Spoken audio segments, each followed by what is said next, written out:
Hey guys, today I'm doing star visions and they're gonna look something like this at the end. Right here. Wow, I sounded really old. But here it is. I'm gonna try to go slow, but I'm also gonna go as quickly as I can because I like short tutorials and I don't wanna make them super long for you. So I've got my mask here. What you wanna do is go to cartoon on your effects and presets. You're gonna go down on the drop menu and say edges. And then to make this thin line right here a little bigger so you can see, you want to do this first so then you can actually tell, but you're probably going to mess with it a little bit more.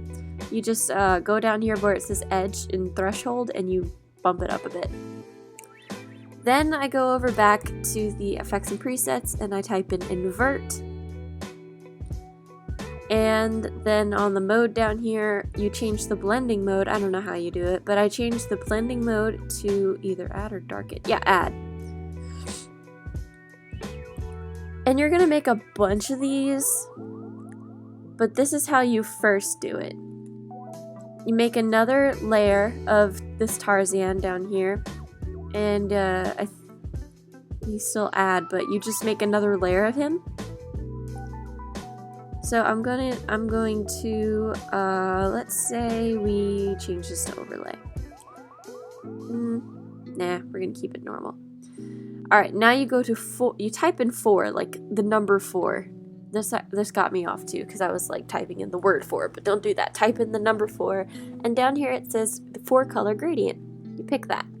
This makes it look a different color for each side. It also helps it make it look more ethereal kind of looking. So you can choose different colors of blue. Usually I choose like a light colored neonish ocean blue sometimes. But enough to where you see a different color. And you can change them around with these little dots. That's always helpful. Whoa! Don't do that. You're gonna see me mess up a lot, just saying. Alright. Then, usually, I just play with the blending mode until I find something that I like. For example, I like overlay on this. And then we're going to use Gaussian blur because he looks a little too defined for star vision. Next, I go up to this and I do light sweep, which is always fun for an editor. I go to light sweep and I just try to make this as visual as I possibly can. I use smooth. I try to go over. Usually it's just playing with it until you can figure it out. Yeah, see, you can barely see it right there. That's what I'm hoping for. Even just a little bit is good. Alright, and then we go back to the outlines here. The outlines here are, they're a little white, if you can tell. Sometimes I like to change these to blue. So I use photo filter up here on effects and presets. I go down to cooling filter sometimes, and I take off the preserve luminosity. I can't pronounce that word, so I'm sorry. Sometimes it won't work, so I just use a 4-color gradient on that too. But any way that you get like a color, you can use toner. Like, I suspect you can use toner. Yeah, you can use toner. See, I'm gonna go to like a whitish kind of blue. Something like that. Maybe a little whiter. Yeah, just like that. Alright, and then to make this a little bit more star-looky, you just apply Gaussian blur to it. Either bring down the opacity, or I think, don't quote me on this, I'm gonna try it. Yeah, that doesn't look good, so just keep it on that. And just bring down the opacity.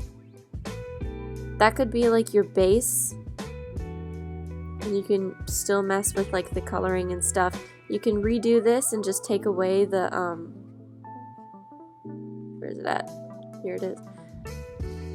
You can redo this and you can just take away the Gaussian blur and it looks like it's defined behind it, if you can tell just a little bit. If you can't, I'll bring it up. Yeah, see, it looks a little more glowy like that. And then sometimes for a little extra fun, I don't know if it's gonna work, but I'll add, this is a pre-composition. And then sometimes it won't always work, but most of the time it doesn't, so I just keep it like this. But I think it's for this one I add a little constellation on it, so it looks a little bit more what's the word, like starry in a way. So right here I've got this constellation I'm gonna add. I usually just go to track matte right here, and I just, where it says none, and the way to find this is to like click on one of these up here, because you're always gonna have at least one of these up here. So you right click, and down here it says columns, and I think it's modes that took them. Yeah, it's modes. So just click modes whenever you want to see your track matte in your blending mode, and usually it'll just show. But this right here, the constellation, I'm gonna add this to him. See, he looks a lot more a lot more star constellation like, but also he's missing his, there we go. Yeah, there he goes. And then you got your star constellation looking Tarzan. Woohoo! He doesn't look half bad for a tutorial, but that's how you do it.